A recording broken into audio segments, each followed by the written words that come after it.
Welcome back for the third game of the day here for the day 5 here in Schiltigheim, Strasbourg for the Blind Football Grand Prix France 2023.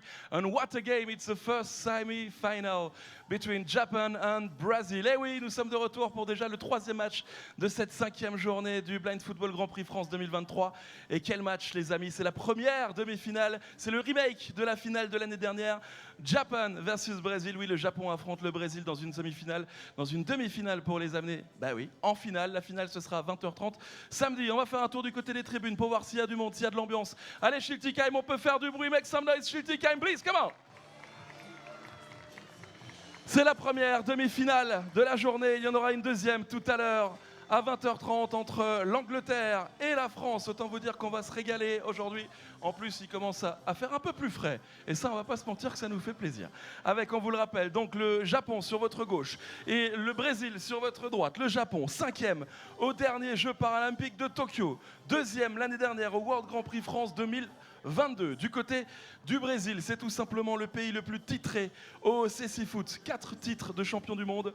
1998, 2000, 2010, 2014, 5 titres, 5 médailles d'or aux Jeux paralympiques en 2004, en 2008, en 2012, en 2016 et en 2020 et vainqueur l'année dernière du World Grand Prix France 2022. Ils veulent bien sûr aller chercher à nouveau la première place, aller à chercher à nouveau la médaille d'or ici pour cette deuxième édition Blind Football Grand Prix France 2023. Les deux équipes vont entrer, allez tout doucement sur le terrain, on va faire un peu de bruit. Côté gauche, allez du bruit ici, allez, Schiltigheim, je veux vous entendre. C'est pas mal. Allez de l'autre côté aussi du bruit, ici, allez tout le monde. Voici les équipes, le Japon sur votre gauche, le Brésil à droite, c'est parti. Allez, on peut les applaudir. Bien fort, s'il vous plaît, Schiltigheim. Allez, make some noise, please.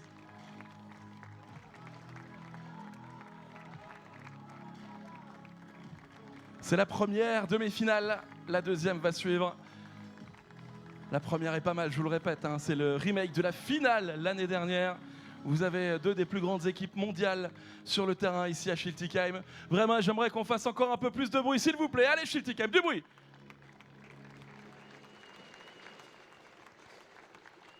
Et on va commencer avec les hymnes des deux équipes, l'équipe du Japon, l'équipe du Brésil. Please stand up if you can. Veuillez vous lever si vous le pouvez, s'il vous plaît, pour the National Anthem of Japan, l'hymne national du Japon.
And now, the national anthem of Brazil, l'hymne national brésilien.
Messieurs, mesdames, bonjour, bonsoir, bienvenue ici à Shilty Game au Stade de l'Art pour ce Blind Football Grand Prix de France 2023.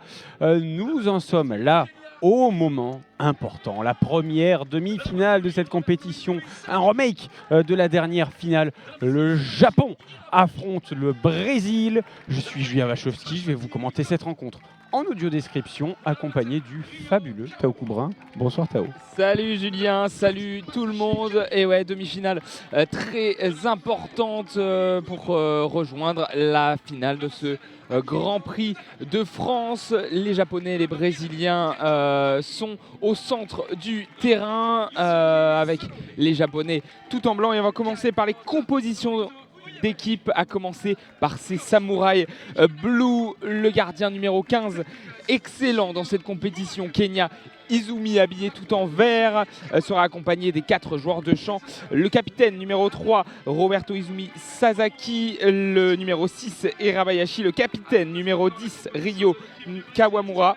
Et enfin, le numéro 8, Goto, qui s'était blessé le dernier match. Mais il est bien là, il tient bien son rang. Et du côté du Brésil, du classique aussi, avec Maicon titulaire. Ouais, du grand classique, la grosse artillerie. Le portier, le numéro 1, Jeanne Patrick. Le numéro 3, Aléfé, avec un rôle plus défensif. Le numéro 4, Samir. Et pour les offensifs, le numéro 8, Lucas Caetano. Et le capitaine, on en parlait, peut-être le plus grand, le meilleur joueur de cette équipe, le numéro 10, Maicon.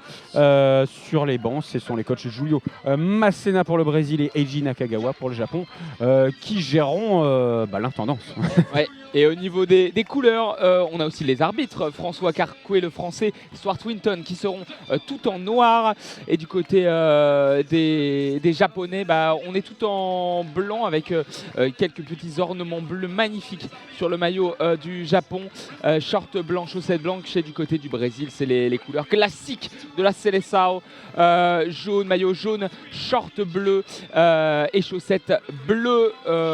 Tandis que vert Davide et le guide japonais sera en gris. Voilà, les deux équipes sont dans le centre du terrain. Je vais en profiter pour vous présenter ce commentaire en audio description qui est un peu particulier comparé à un commentaire que vous pouvez écouter à la radio par exemple. On a divisé le terrain en 4 zones. Si vous êtes dans les gradins avec nous, vous avez un but à votre gauche, un but à votre droite. En bas à gauche, la zone A. En haut à gauche, la zone B. On longe le mur et on a la zone C en haut à droite et en bas à droite la zone D. Et si vous nous suivez sur Facebook ou sur la chaîne Twitch d'AESA France, c'est l'inverse, vous êtes à l'opposé. Et donc vous avez en haut à gauche la zone D, en bas à gauche la zone C, en bas à droite la zone B et en haut à droite la zone A. Voilà pour toutes ces zones si spécifiques. Le tirage au sort est donné entre les deux capitaines, les deux numéros 10, Maicon d'un côté, Ryo Kawamura de l'autre. On va voir dans quelques instants qui a remporté ce tirage au sort, mais les Japonais commenceront dans les zones A et B. Exactement, donc sur votre gauche, si vous êtes ici dans les tribunes du Stade de l'Art, les Japonais et leurs tuniques blanches qui font fureur. Tout le monde adore ce maillot. Les arbitres qui vont donner un coup d'envoi fictif avec un officiel qui va donc taper dans le ballon à destination des Brésiliens, et après ça on aura le réel coup d'envoi. On va juste contextualiser très rapidement vu qu'on a pu présenter à la fois les forces en présence et le contexte. C'est que un peu plus tôt dans la journée il y avait les matchs dans le tournoi qualificatif plutôt pour la consolante et la Turquie comme l'Italie ont gagné. Elles vont donc se jouer la 5e place demain. En revanche, les deux équipes qui ont perdu, l'Allemagne et la Roumanie, s'affronteront également demain pour jouer la 7e place. Il faut savoir donc que le vainqueur de ce match Japon-Brésil affrontera le vainqueur du match de 20h30 qui oppose la France et l'Angleterre pour cette finale. Messieurs, dames, on le rappelle, il faut essayer de rester silencieux pendant la rencontre pour que les joueurs puissent comprendre. Et justement, Charlie, le speaker, est en train d'expliquer ça sur le terrain. Ça sera les Brésiliens, ce seront les Brésiliens qui vont donner le coup d'envoi de cette partie. Ils défendront dans les zones C et D, vont attaquer vers la zone A et B. Pour les Japonais, c'est l'inverse. Ils sont dans les zones A et B et vont attaquer vers notre droite si on est dans les tribunes, vers les zones C et D. Les Brésiliens avec Maicon qui est devant le ballon avec Aléfé qui a le pied droit sur la balle derrière son compère. Lucas est sur la gauche, Samir est sur la droite. Jehan fait une prière dans ses buts, il est agenouillé, il met les doigts au ciel. Le gardien brésilien, meilleur gardien de la dernière compétition, l'un des meilleurs gardiens de la dernière compétition ici à Schiltigheim, qui a eu moins de boulot que l'année dernière cette année.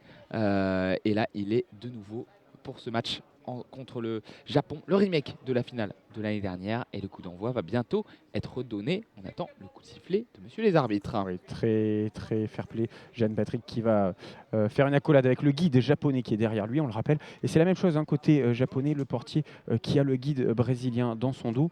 Et puis de toute façon, on va revenir sur toutes les règles du CSI Foot avec vous tout au long de la rencontre. Si vous êtes néophyte, si vous découvrez ça et que vous êtes ici au stade ou sur les réseaux sociaux, on vous expliquera tout. En tout cas, la grande classique, c'est sur un coup de pied arrêté, un joueur qui tient le ballon, un autre qui l'a entre les jambes, et c'est celui qui l'a entre les jambes qui va aller le porter. Là, en l'occurrence, c'est Maicon qui va aller de votre droite vers votre gauche si vous êtes ici dans le stade de l'Art. On n'attend plus qu'une seule chose, messieurs, dames, c'est le coup de sifflet de l'arbitre principal, monsieur Kakwe. Nous y sommes, le remake de la finale de l'année dernière, Japon-Brésil. Cette fois-ci, les deux équipes se jouent en demi-finale pour une place contre la France où l'Angleterre et Maicon est le premier sur le ballon avec dans la zone A contre la barrière. Il attend du soutien bien défendu par Roberto Izumi Sasaki. Oui, Sasaki et Maicon qui se balancent contre le mur dans la zone A, donc la zone défensive droite du Japon. Et on va balancer ce ballon très très loin. À l'opposé même, c'est dans la zone c'est la zone défensive droite du Brésil sur votre droite que Alefé va porter ce ballon. Il marche avec tranquillement, il fait grelotter son ballon, il y a un petit bruit, vous l'entendez certainement, qui les aide à le repérer. On est passé sur le côté droit offensif, le ballon rapidement perdu par Samir. On va jouer ce ballon désormais contre le mur avec une lutte acharnée entre Lucas Caetano et son homologue brésilien Kawamura, le capitaine de cette sélection japonaise. Kawamura qui passe la ligne médiane sur le côté droit, qui va essayer d'avancer tranquillement, mais il est pris par Maicon. Maicon contre le mur, qui conserve ce ballon avec le soutien d'Alefé derrière lui, et il va dégager très loin le ballon qui va un petit peu dans le vide et qui va aller échouer en rebondissant contre le mur dans la zone B. Avec Hirabayashi et son casque de rugby noir, le numéro 6 japonais qui est sur la gauche dans la défense japonaise. Il essaye de travailler, pas de pressing du côté des Brésiliens. Les 4 joueurs de champ sont dans leur camp et Hirabayashi qui va désormais progresser, envoyer une passe à l'opposé en direction de son capitaine Ryo Kawamura, mais c'est intercepté par Maicon dans la zone D. Maicon qui peut progresser, qui est dans l'axe. Maicon sur la droite et le bon retour de Sasaki. Il y a eu quand même une frappe de Maicon qui s'est arraché, qui a tiré en tacle. Le ballon est toujours dans les limites. Et c'est arrêté par Izumi. Et le ballon là, dans la zone A, près de la barrière. Ouais, alors qu'est-ce qui s'est passé? Ils ont mis un peu trop de temps à s'éloigner du ballon. Petit rappel de règle, si vous n'êtes pas familier avec ça. S'ils sont contre le mur, les joueurs, et qu'ils mettent trop de temps à s'en extirper, ou du moins qu'ils ne font pas le nécessaire pour le sortir, ce ballon, c'est-à-dire avec une petite passe ou même en tapant dans le ballon, alors il peut y avoir un coup franc. C'est ce qui arrive avec les Brésiliens qui remportent ce coup franc, puisque les Japonais ont été trop longs à éloigner cette balle. Ce sera un coup franc. On est vraiment contre le mur sur le côté gauche, à un petit mètre seulement de la ligne de but, donc très excentré. Et les Japonais qui forment un mur de 3 à quelques mètres d'eux pour les empêcher de trop se développer. C'est Lucas Caetano et Maicon qui vont jouer ce coup franc. Ouais, il y a Kenya Izumi là, qui est en train de placer Hirabayashi dans sa surface. Il est vraiment juste devant la zone du gardien nippon. Et il y a Samir qui traîne dans la surface à l'effet et lui en défense. Le corner va être joué. On attend les coups du petit bâton du guide Davidé qui tape le poteau gauche pour situer ses attaquants. Il tape le poteau droit désormais de Kenya Izumi. Et il est en train de crier au centre de son but. C'est parti pour ce coup franc avec la frappe directement de Samir ou un centre, je ne sais pas. En tout cas, c'est Lucas qui a le contrôle de la balle, qui est sur la droite. La frappe et la bonne défense de Goto. Et ça sera une remise en jeu pour Izumi. J'aurais pensé qu'il allait avoir corner. En tout cas, c'est remis en jeu très rapidement avec Kawamura, le capitaine, sur le côté droit offensif dans la zone D, qui va essayer de garder ce ballon dans le terrain. Malheureusement, il a poussé un petit peu trop. Le portier japonais Izumi l'avait envoyé peut-être un peu trop fort. Ah non, non, il y a eu un rebond sur les jambes, contre les jambes d'un Brésilien. Donc c'est favorable aux Japonais. Ce sera un corner, un ballon posé sur le coin de la zone D, qui est, si vous êtes ici au stade de l'Art, celle qui est la zone donc en bas à droite du terrain. On attend que l'arbitre place les joueurs brésiliens dans le mur, avec l'aide évidemment du gardien qui est le guide défensif de cette équipe. Et c'était spécialiste sur les combinaisons sur coup de pied arrêté sur corner, les Japonais. Un joueur devant le mur, le coup de sifflet et le corner n'a pas été lancé. Maicon s'est jeté sur les deux Japonais. Du coup, coup de sifflet de Monsieur Stuart Winton qui fait la police. L'Anglais qui repousse un peu le capitaine qui le remet dans le mur. Devant le mur, donc Goto, le numéro 8. Hirabayashi est plus loin derrière dans la zone C sur la gauche. Et le coup de sifflet désormais, le corner est joué, c'est bon avec le ballon dans les pieds de Kawamura qui revient extérieur, qui a tenté un centre, c'est contré par l'effet récupération Maicon. Allez, Maicon qui se bat comme un beau diable au niveau du point de corner. Ils sont deux Brésiliens à l'effet avec une balle en l'air, réussi à éloigner tout ça. Il part sur le côté droit, désormais une passe pour Lucas Caetano qui cherche des solutions. Une belle passe pour Samir du plat du pied. Malheureusement, Kawamura, le capitaine japonais sur le côté droit, réussit à s'en emparer. Il va partir offensivement. Il n'a pas eu le temps de tirer, ou du moins il l'a peut-être touché du bout du pied un peu trop fort. Ça file jusqu'au gardien brésilien qui la pose directement au sol pour Alefé qui va la jouer courte. Il avance à tout petit pas, c'est un peu ça classique Alefé. Il essaie de faire oublier le ballon aux autres avec des tout petits pas. Il avance jusqu'à la ligne des 15 mètres, qui est une ligne qui est striée. Hop là, il a passé cette ligne des 15 mètres. Il est dans la deuxième partie de son camp, légèrement sur le côté droit. La passe sur la gauche pour Maicon. Alors là par contre ça fait plus de bruit et donc ça alerte les opposants. Changement de côté avec une longue passe vers le côté droit. Lucas Caetano qui récupère le ballon maintenant sur la gauche, proche du mur. Il est pris dans le dos par Kawamura. C'est compliqué, ils sont bloqués. Il y a deux Brésiliens. On essaie de mettre la balle en l'air. C'est complexe, mais ils y arrivent. Lucas Caetano peut continuer. Il rentre dans la surface avec le ballon. Ça lui échappe au dernier moment. Et c'est Izumi, le portier japonais, qui met la main sur cette balle. Et il relance sur la droite en direction de Kawamura. Mais Kawamura va se retrouver entre deux Brésiliens. Maicon Junior peut récupérer la position. Il envoie un long dégagement vers la zone B. Ça touche le mur. Ça va sortir directement en sortie de but en faveur de Kenya Izumi. 11 minutes à jouer dans cette première mi-temps. L'occasion de vous rappeler que c'est pour chaque mi-temps, c'est 15 minutes, mais de temps de jeu effectif. C'est-à-dire que dès que le ballon sort ou qu'il y a un arrêt de jeu, le chrono est arrêté. Le ballon dans les pieds de Roberto Izumi Sasaki qui est dans la zone A et qui envoie une passe sur la droite en direction de Kawamura. Allez, Kawamura, malheureusement, qui avait Maicon dessus, 10 contre 10. C'est leur numéro. Maicon qui part tout seul dans l'axe, qui cherche une solution. Il a un rebond favorable, il rentre dans la surface avec le ballon. Il va pouvoir peut-être frapper. Non, la balle a filé jusque dans les points d'Izumi qui s'est bien couché sur ce ballon. Maicon revient dans son camp et Izumi envoie un long ballon des mains dans l'axe. Ça part dans le camp brésilien, mais Maicon était sur la course à nouveau. Maicon, toujours lui finalement, et qui va dégager ce ballon très loin vers le côté droit, vers la zone B, la zone défensive gauche du Japon. Le ballon est dans les pieds désormais d'Hirabayashi qui peut avancer dans le rond central. Superbe dribble, il a contourné le numéro 8 Lucas Gaetano et il pousse un peu trop loin son ballon, bien défendu par Samir et la balle qui va pouvoir être rendue à Jean Patrick, le gardien de cette Seleção, tout en noir, gants noirs et aussi chaussures noires, et il va donner ce ballon directement juste devant lui avec à l'effet entre les zones C et D dans l'axe de la défense brésilienne. Il va sortir de la surface de réparation. Il n'est pas attaqué par Hirabayashi qui est le seul japonais dans le camp brésilien, et il va progresser.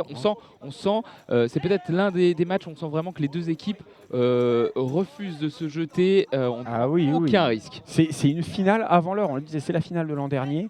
Il y a un sentiment de revanche, les Brésiliens qui l'avaient emporté au pénalty face aux Japonais.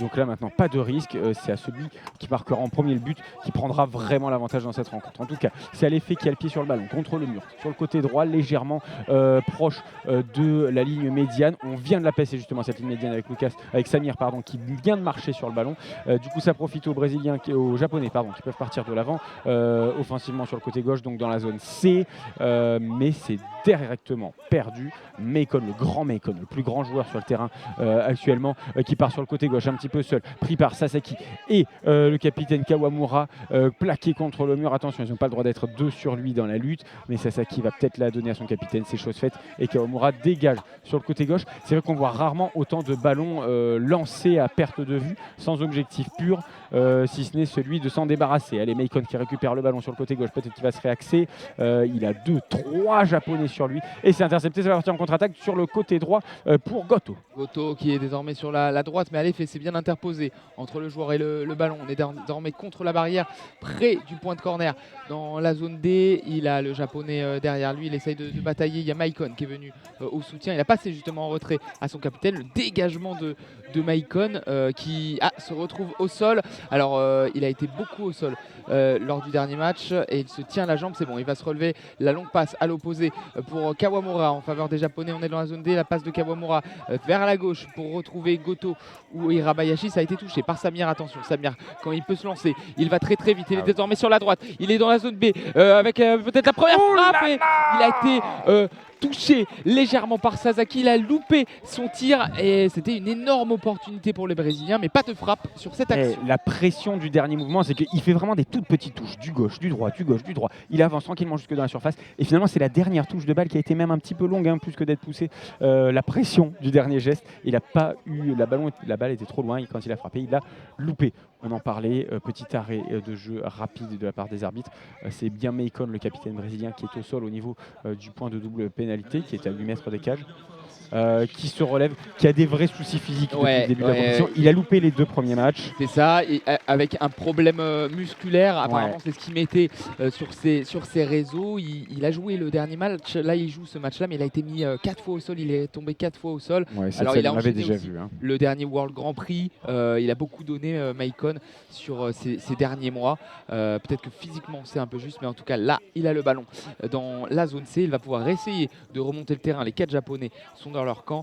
On est sur la droite de la défense brésilienne. Il s'approche de la ligne médiane, mais vraiment, on est vraiment très prudent du côté des Japonais et il renverse le jeu. Meikon en direction d'Alefe, le numéro 3 désormais dans le rond central qui envoie une petite passe devant lui en direction de Samir. On est désormais dans la zone des superbes dribbles de Samir, mais qui marche un peu sur le ballon. Il a 2 Japonais derrière lui, le numéro 6 et le numéro 8, et on remet derrière avec Alefe. Allez, elle est fait. Peut-être qu'il va pouvoir passer dans l'axe. Non, il est pris très bien par Goto, le japonais, qui part plein axe, pleine bourre dans le rond central. Le ballon est contré par un Brésilien. Ils sont 4 à être revenus sur Goto. Ils sont 4 vraiment dans 1 mètre autour de Goto. Et pourtant, il arrive à passer jusque dans la surface. Mais bien défendu Lucas Caetano, qui n'a rien lâché, qui va balancer ce ballon un petit peu devant sur le côté gauche. Il vient de passer la ligne médiane. Sasaki est contre le mur avec l'objectif de le récupérer. C'est chose faite. Kawamura qui l'envoie sur le côté gauche. On est désormais dans la zone C, la zone offensive gauche du Japon, avec Hirabayashi. Hirabayashi sur la gauche, la frappe d'Hirabayashi, ça a été touché, contré légèrement par Meikon, et il y a un joueur qui s'est mis au sol, le numéro 8, qui a levé les mains. Il s'est mis au sol, il s'est touché la jambe droite, il me semble. Il y a même Samir qui se met au sol. Ils sont tous les deux juste devant la surface de réparation brésilienne. Il y en a un qui est allongé, c'est Lucas. Et Samir, lui, est assis. Alors, il se touche la cheville droite, Samir, alors que Lucas est totalement allongé. Début de finale difficile pour le Brésil, pourtant. Demi-finale, pardon. Le lapsus avec la finale avant l'heure, évidemment. Demi-finale, pour l'instant, début de demi-finale difficile pour les Brésiliens d'un point de vue physique. Pourtant, les Japonais ne vont pas trop au pressing. Il y a très peu d'arrêt de jeu depuis le début. On est déjà à 6 minutes. Il reste 6 minutes 34 à jouer dans cette première période. Ça va vite, même si là, il y a donc un premier temps mort dans cette partie. Il y a les soigneurs qui sont sur le terrain autour de Lucas, donc qui n'est plus étendu et couché sur le ventre. Il est maintenant assis. Samir, lui, s'est relevé. Ça a l'air réglé. Alors, du coup, là, il n'y a pas eu un temps mort. Si, il est pris. Non, je croyais. Tant pour moi. Du coup, Lucas, logiquement, va sortir. Avec, il me semble que c'est, je n'ai pas vu qui va rentrer, mais en tout cas, sur les écrans, ça va nous aider. Lucas qui sort, c'est sur le numéro 8, c'est plus sur la cheville gauche, j'ai l'impression, je ne sais pas. C'est Marco, qui rentre, le numéro 6. Marco qui a joué beaucoup de minutes aussi dans cette...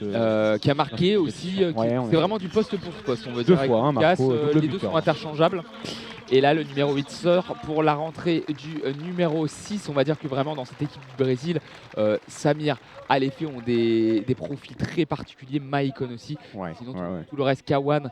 On peut même les décrire finalement, parce qu'à l'effet, c'est un joueur qui est plutôt trapu, un peu petit. Samir, longiligne, assez grand. Maicon, c'est un Golgoth. C'est le plus grand, très costaud, très musclé, mais c'est aussi le plus âgé de cette équipe, si je dis pas de bêtises. C'est le seul joueur de plus de 24 ans. Voilà, c'est l'équipe la plus jeune sur cette compétition, le Brésil, une moyenne d'âge qui est aussi autour des 18-17 ans, quelque chose comme ça. C'est ça. Et l'année dernière, c'est l'équipe qui a gagné le tournoi malgré cette volonté de jouer avec des jeunes joueurs. Le corner sur la gauche avec Irabayashi qui a été lancé par Sasaki. Il va revenir sur ses pas, la frappe et c'est cadré, c'est au premier poteau. Mais Jehan était sur la trajectoire. Il capte ce ballon au premier poteau et va la remettre à Maicon. Première grosse alerte pour les Brésiliens, les Japonais. Belle frappe.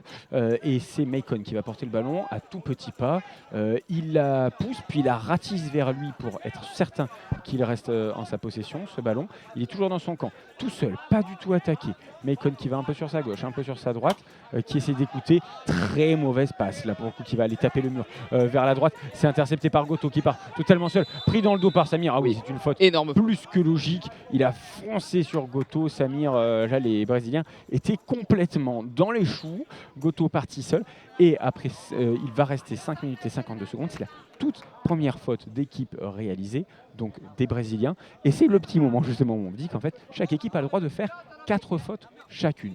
À partir de la 5e, alors ce sont des fautes qu'on va qualifier d'équipe, à la 5e faute, il y aura une pénalité contre elle, donc pour l'équipe opposée, une pénalité qui se jouera sur le point à 8 mètres, qu'on appelle le point de double pénalité. C'est ça, et comme un penalty, il n'y a pas de mur. Exactement. C'est vraiment un face-à-face entre un joueur et le gardien. Le coup franc. C'est la première faute du Brésil. Tout à fait, première faute du Brésil. Et ouais, il y a un coup de sifflet parce que Stuart Winton demande au gardien de retourner dans ses buts parce qu'il a eu son temps pour placer le mur et il a voulu revenir. Et bien non, monsieur Stuart Winton lui a demandé de rester dans ses cages. Le coup de sifflet avec ce coup franc qui sera joué sur la gauche avec Kawamura qui va rentrer intérieur. Il a tenté une frappe, très bonne défense de Maicon qui a intercepté cette balle. Et désormais le pressing, attention parce que la récupération de Goto dans la surface de réparation. Il y a 3 Brésiliens, le ballon qui est capturé, qui est dans la surface de réparation, marche dessus pour Samir et le dégagement finalement du Brésil. C'est chaud.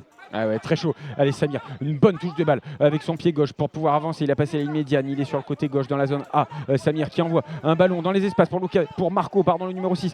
Sur le côté droit, le jeune Marco qui malheureusement marche un petit peu sur ce ballon. Il est vite repris par Sasaki qui est toujours vraiment très juste défensivement. Sasaki qui envoie le ballon juste sur sa droite. Irabayashi qui dégage dans l'axe. C'est intercepté par Samir avec ses chaussures argentées et orange fluo. On ne peut vraiment pas les louper. Samir qui avance sur le côté droit dans la zone B, qui fait une roulette, un tour sur lui-même en portant le ballon. C'est très bien fait. Malheureusement derrière il perd le ballon. Du coup c'est intercepté par Sasaki. Au niveau du point de corner dans la zone A, la zone défensive droite du Japon, on écarte cette balle vers l'avant. Et puis Goto qui a un rebond favorable. Peut-être qu'il va pouvoir frapper. Non, il a été pris par le numéro 10, Maicon, le capitaine, qui va jouer physique contre le mur du côté gauche offensif japonais, c'est-à-dire la zone C. Ouais, mais il ne s'est pas compris et il a concédé un corner. Maicon, il a envoyé le ballon. Il y a Jehan qui est en train de lui parler. Pour l'instant, il a du mal à rentrer dans son tournoi. Maicon, alors on a parlé des petits pépins qu'il avait eu, mais vraiment avec d'abord le dernier match et ce match-là, il n'a pas l'air dans son assiette techniquement. Et Maicon, comme physiquement, et tout à fait. On le sent, on le voit même puisqu'il tombe souvent au sol. Il va falloir il faut pas qu'il devienne un poids pour son équipe. C'est un peu ce qu'on se disait un peu hors antenne. Il va falloir qu'il fasse attention à ça, le coach brésilien, parce qu'il y a d'autres très bons joueurs sur le banc. Allez, le corner va se jouer dans cette zone. C'est très rapidement avec Kamura qui avance, qui rentre dans la surface depuis le côté gauche.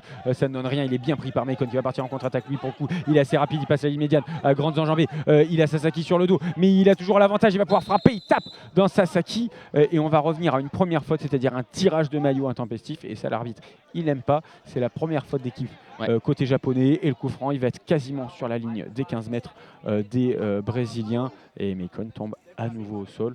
Le ballon juste rapidement pour revenir sur ce coup franc. Il est quasiment plein axe, un petit mètre sur la droite.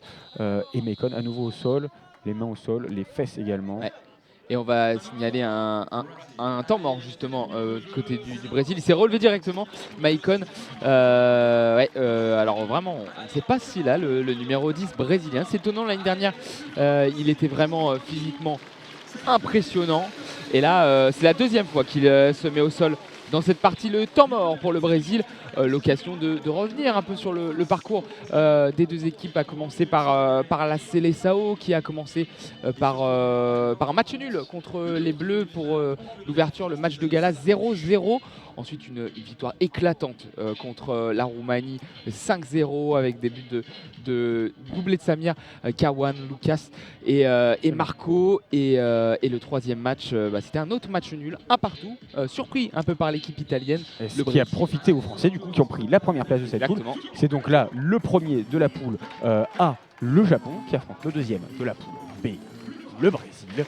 C'est l'inverse du coup pour la rencontre qu'on vivra à 8h30. En tout cas, les Brésiliens qui prennent leur temps très rapidement aussi. C'est un temps mort brésilien, la règle sur un temps mort. Un temps mort accordé pour chaque équipe pour chaque mi-temps. Il y a aussi les arbitres qui peuvent prendre un temps mort. Le E, pour le coup, ils n'ont pas de limite puisque ce sont des temps morts utilisés pour des petites blessures de joueurs, des joueurs qui se sentent très bien, des joueurs qui perdent leurs chaussures, exactement, des rappels à l'ordre, voilà, des masques, voilà. Des petits temps un peu et informel. Justement, après chaque temps mort, les arbitres doivent vérifier si les masques sont bien positionnés. On rappelle que même si tous les joueurs sont en catégorie B1, donc non-voyants, certains ont une vision quand même différente que les autres. Et donc pour respecter l'équité, tous les joueurs ont un masque de protection. Et en dessous de ça, ils sont patchés même. Hein. Oui. Ils ont les patchs, le masque de protection et des fois une protection du masque de protection. Exactement. Et le coup franc donc, qui sera joué après ce temps mort, François Carcoué, l'arbitre de la rencontre français, a le ballon sous le pied gauche. Le coup franc qui est donc près de la ligne des 15 mètres, légèrement désaxé sur la droite quand on est en face des buts de Kenya Izumi. On est Maicon, dans la zone B. Maicon devant Alefé. Oui, c'est Marco, je crois, si je dis pas de bêtises, oui, qui est tout seul dans la surface, légèrement sur la gauche, quasiment dans l'axe du poteau gauche. Vous allez l'entendre certainement, le guide brésilien qui va taper sur les poteaux des cages pour donner une information de son, qui est aussi une information de localisation de ses montants. Et il va taper le poteau gauche d'abord. Notez Voilà. la malice des joueurs japonais qui ont inversé leur position au dernier moment dans le mur aux extrémités. Il tape le poteau droit désormais. Et c'est les Brésiliens donc qui vont pouvoir. Et là, il va crier dans l'axe. C'est bon, il est axé. Maicon la frappe. Ouh là là, quelle puissance! Ça s'est passé sur la droite du mur de 4 joueurs brésiliens. C'est sorti. On va vite jouer. Le portier japonais qui envoie vite le ballon dans le jeu. C'est récupéré par Kawamura, le capitaine, qui est sur le côté gauche, qui va tenter de rentrer dans la surface. Il va vers l'arrière. Il se dézone vers le côté droit. Il envoie le ballon pour Goto qui l'entend passer à côté de lui. Ça rebondit vers le mur. Il a toujours la position de ce ballon. Il se réaxe, mais il a 3 Brésiliens sur lui, si ce n'est 4 qui l'entourent, qui l'encerclent. Et le ballon va repartir vers l'avant avec le numéro 6 du Brésil, j'ai nommé Marco, qui va traverser le terrain de part en part, mais il va sortir avec le ballon hors des limites du terrain. Ah, et il y a un nouveau joueur qui est au sol. Ouais, c'est Alefé, je l'ai vu, il se tenait la mâchoire, il avait vraiment mal. Chacun leur tour, ils se sont tous tombés une fois au sol, les Brésiliens. Un peu de poisse là, mais j'ai vraiment vu un coup pour Alefé sur sa joue droite. Et donc c'est le moment où il y a un temps mort du coup des arbitres qui vont venir. Il y a Jean qui est venu aussi au secours un peu du numéro 3, c'est bon, il va se relever. Oui, le portier, on le rappelle, et les gardiens, si vous ne connaissez pas trop les règles également, le portier qui lui est voyant, qui fait office vraiment de guide défensif, contrairement au guide offensif qui est lui derrière les cages du gardien japonais, qui est justement celui qui a le ballon dans les mains. Il la donne à Sasaki juste devant lui dans la surface. 3 minutes 46 à jouer dans cette première période. Sasaki a le ballon en plein centre de sa défense, toujours pas attaqué, vraiment la même stratégie à adopter de la part des deux équipes. On ne presse pas, on reste dans ce coin. Et ça y est, Marco va y aller, la petite passe de Sasaki sur sa droite vers Kawamura. Il y a eu un gros shot contre Alefé et Kawamura, mais Alefé a le ballon, le numéro 3 qui est dans le rond central. Il va essayer de contourner le capitaine brésilien. Non, il va envoyer une passe à l'opposé en direction de Marco. Marco qui n'arrive pas à situer le ballon. Le ballon navigue dans la zone B et c'est finalement Kawamura qui va pouvoir partir en attaque. Allez, Kawamura qui revient un petit peu sur ses pas. Sur le côté droit, il a trouvé Irabayashi sur le côté gauche, qu'il est vif. Le petit multi attaquant hein, parce qu'il joue souvent devant Irabayashi, et là pour le coup c'est passé après son contrôle de balle derrière la ligne de but. C'est donc un dégagement pour Jehan Patrick, le portier brésilien, tout de noir vêtu hein, ce soir, qui pose le ballon au sol. C'est donné à Meikon, juste devant lui. Je m'embrouille parce qu'il a les mêmes chaussures que Samir, argenté au lacet orange fluo. La passe sur sa droite pour essayer de trouver Marco. Il y a un gros duel entre Goto et Samir, le numéro 4 qui est désormais près du point de corner et qui va essayer de revenir sur ses pas, mais très bonne défense. C'est un vrai combat entre Japonais et Brésiliens. Le ballon qui est près du point de corner dans la zone B sur la gauche de la défense japonaise. Attention, il y a eu un dégagement, ça rebondit sur Kawamura, mais c'est directement dans les pieds de Izumi qui a pu s'en saisir sans problème de ce ballon. La relance vers Irabayashi, c'est un peu long, c'est un peu manqué. Ouais, j'avais dit belle passe, un petit peu trop vite. En tout cas, ça partait bien, mais les Japonais, je veux dire, rien à voir. Les Japonais n'arrivent pas à s'en emparer. C'est un petit peu plus. Il faut prendre l'avion. Du coup, ça passe ces ballons pour Meikon qui passe la ligne de 15 mètres, qui va jouer sur la gauche. Belle communication avec Aléfé qui longe le mur de gauche dans la zone A. Il avance avec une balle en l'air, la passe vers l'autre côté, la zone B, la zone offensive droite des Brésiliens, avec Samir bien pris, bien pressé par deux joueurs japonais, qui est obligé de ratisser ce ballon, de revenir en arrière, de se mettre dos, mais bien joué Irabayashi qui se remet dans le sens du jeu avec une roulette en mettant les pieds sur son ballon. Voilà, il fait le tour de lui-même, un 360. Irabayashi derrière, malheureusement, il perd un peu le ballon et qui va filer dans la défense droite japonaise avec Kawamura le capitaine. Kawamura, il est désormais dans l'axe de cette défense. Meikon est en train de revenir. On n'a pas compris, il y a un joueur qui est parti dans le mauvais sens pour le Brésil et le ballon qui est désormais sur la droite pour Kawamura, intercepté par Meikon, et Meikon va pouvoir repartir à l'attaque. Attention, quand il est lancé, il peut faire très très mal. Il est désormais au duel. Oh, et là, le superbe geste, le super contrôle orienté pour se mettre sur la gauche, mais c'est bien lu par les défenseurs japonais. Récupération, Roberto Izumi Sasaki, la passe pour son gardien. 1 minute à jouer dans cette première période. Roberto Izumi Sasaki a récupéré cette balle et le ballon qui est désormais dans les pieds du capitaine Ryo Kawamura. Ouais, toujours 0-0 entre ces deux équipes qui se neutralisent. Kawamura qui part sur le côté gauche, longue passe très puissante à destination d'Irabayashi au bord contre le mur du côté gauche offensif, donc de la zone C sur votre droite, hein, en haut à droite si vous êtes ici dans le stade de l'Art. Malheureusement, donc ça va être rendu au Brésilien. 47 secondes à jouer. Aléfé porte le ballon à petits pas, il est presque à l'arrêt. Le joueur défenseur brésilien, le numéro 3, flocage vert sur maillot jaune, Aléfé, qui marche vraiment, il n'est pas du tout attaqué. 33 secondes, le chrono tombe, on passe les 30 secondes, 29 maintenant à jouer. Aléfé qui marche, voilà, qui va accélérer peut-être un peu le rythme. Il comprend qu'il n'est pas du tout attaqué, pas du tout défendu. Meikon sur le côté gauche, par contre, lui, dès qu'il a touché le ballon, il a été pris par son vis-à-vis, j'ai nommé Goto. Balle en l'air envoyée pour Samir sur le côté droit, qui est obligé de revenir dans son camp. 10 secondes à jouer. Samir qui trouve Marco sur le côté droit au bord du mur. Il va peut-être pouvoir revenir dans l'axe. Voilà, il avance vers la surface, mais il est bien pris par Sasaki, très bien défendu. Et on va s'en arrêter là. 0-0 entre le Japon et le Brésil qui se neutralise dans cette première mi-temps. Mon cher Tao. C'est vraiment cadenassé dans cette partie. Très très peu d'occasions, si ce n'est une frappe.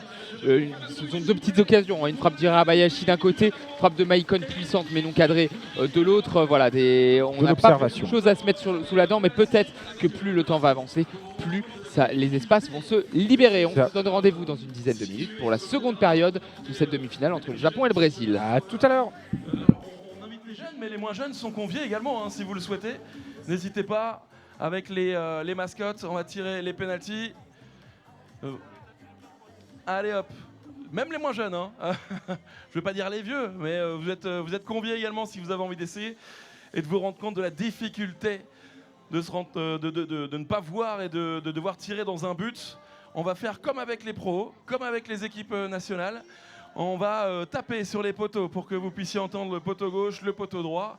Et comme ça, vous allez peut-être pouvoir vous situer. Il y aura également le tirage au sort dans un instant. Eh bien, de la tombola pour gagner le maillot de l'équipe de France, dédicacé par l'ensemble des joueurs du Milan AC. Clairement, c'est un très beau cadeau de tirage au sort là-dedans. Allez, 5-6 minutes. On rappelle également qu'Olivier Giroud, je vais y arriver, est notre parrain cette année. Vous pouvez le retrouver en vidéo sur nos réseaux sociaux, n'hésitez pas. World Grand Prix, Blind Football, Grand Prix France 2023.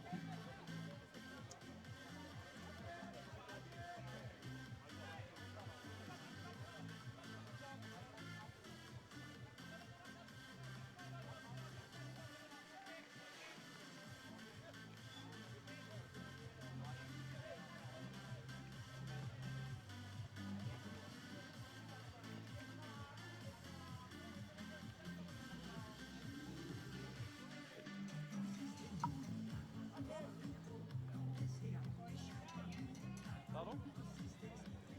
Non, imagine ma mère qui va chercher le cadeau, ça va faire bizarre. Je vais tirer un petit garçon, un petit jeune. Pardon. Je sais pas, tu peux venir. Ouais. Ah yes. Ok, merci. Alors on a changé de côté puisque comme vous pouvez le constater, certains joueurs japonais ont décidé de s'entraîner, c'est normal. En tout cas, c'est un vrai plaisir d'avoir toutes ces nations ici. Le Japon, la Turquie, l'Angleterre, la Roumanie, l'Italie, la France, le Brésil.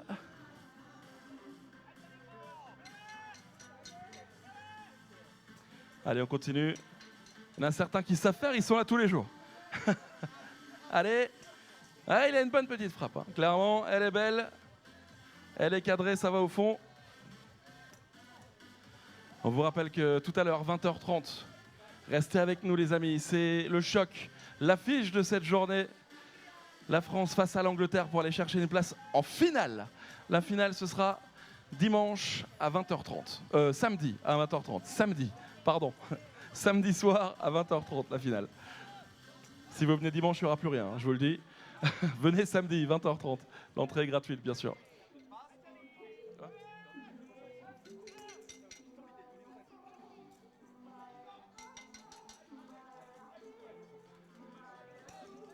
Et hop.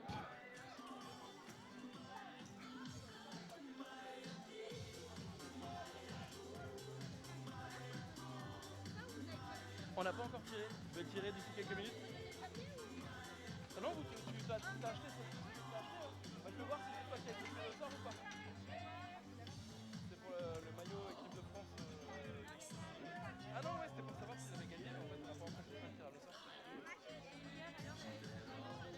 Je dirais que Rémi.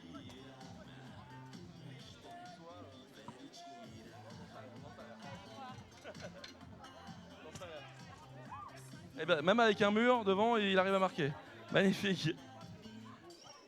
Allez, on continue. Alors, je vous préviens juste que si on n'a pas le temps, si les joueurs reviennent sur le terrain, on sera obligé d'arrêter. Et du coup, vous pourrez revenir peut-être pendant la mi-temps du match de l'équipe de France face à l'Angleterre.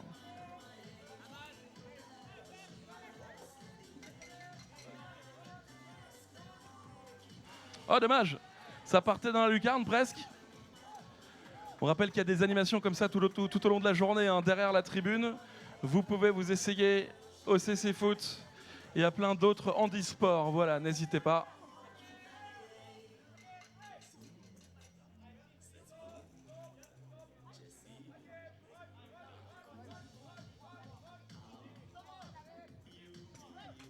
Oh, joli but. Très joli but. Est-ce qu'Anatawe peut m'aider pour refaire le tirage au sort? Rose, on va faire le tirage au sort justement pour voir qui va repartir avec le maillot de l'équipe de France dédicacé par l'ensemble des joueurs du Milan AC. Quand même, ce sont les demi-finalistes de la dernière Ligue des Champions. Qui va repartir avec le maillot de l'équipe de France de CC Foot? Eh bien, c'est le numéro 91. Le numéro 91 pourra peut-être repartir avec... Eh bien, le magnifique maillot de l'équipe de France de CC Foot, il est déjà sublime. Et il est sublimé avec les autographes de tous les joueurs du Milan AC. Eh oui, les amis, avec Olivier Giroud, le parrain de ce Blind Football Grand Prix France 2023. Alors, si vous avez le numéro 91, n'hésitez pas à nous rejoindre sur le terrain pour venir chercher le cadeau. Et si on ne l'a pas là, on l'aura peut-être à la fin du match, on redemandera. Le numéro 91, voilà, demandé si vos collègues sont actuellement du côté de la buvette ou en train de manger une petite merguez ou au VIP, c'est le numéro 91 qui a été tiré au sort. C'est toi? Eh ben bravo, super, félicitations. Tiens, le drapeau, le maillot. Et tiens, attends, on va faire une photo, regarde, on va faire une photo là.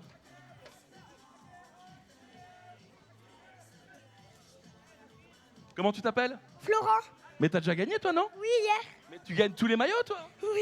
Incroyable, il a gagné hier le t-shirt bénévole avec l'ensemble des joueurs de l'équipe de foot, de CC Foot, de l'équipe de France qui ont signé. Cette fois-ci, tu as le maillot de l'équipe de France de CC Foot avec les joueurs du Milan AC. T'en as de la chance, toi. Oui, oui. Tu passes un bon moment?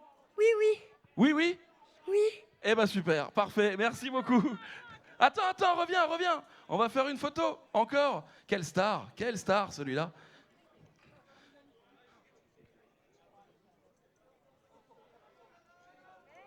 Eh ben bravo, on peut l'applaudir bien fort encore. Le grand gagnant de toutes les tombolas de cette semaine. Voilà, c'est lui. Si vous voulez un cadeau, allez, renseignez-vous. On a oublié une casquette ici? Quelqu'un a oublié une casquette? Eh oh, vous aviez pas une casquette bleue, quelqu'un? Si, c'est toi? Ah bah je te la ramène, bouge pas. Voilà. On fait tout ici, hein. On offre les tombolas, on ramène les casquettes et après je tire des bières, si jamais. Les merguez, c'est moi également. La moutarde, je la fais moi-même. Non, pas du tout. Je vais vous laisser avec le Japon et le Brésil. 0-0 pour l'instant pour cette demi-finale. On s'est régalé. On va continuer de se régaler. Une place en finale, les amis. Monsieur François Carcouet, s'il vous plaît. Stuart Winton qui entre sur le terrain. Les arbitres. Une partie des arbitres de cette rencontre.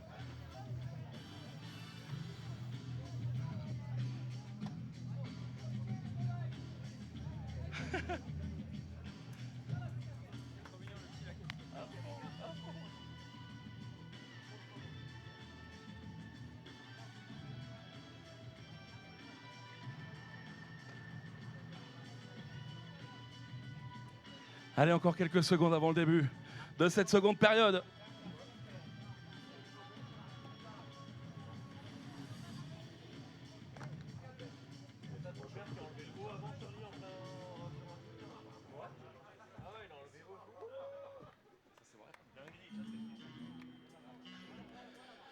Allez, tiens, le petit clin d'œil, tiens.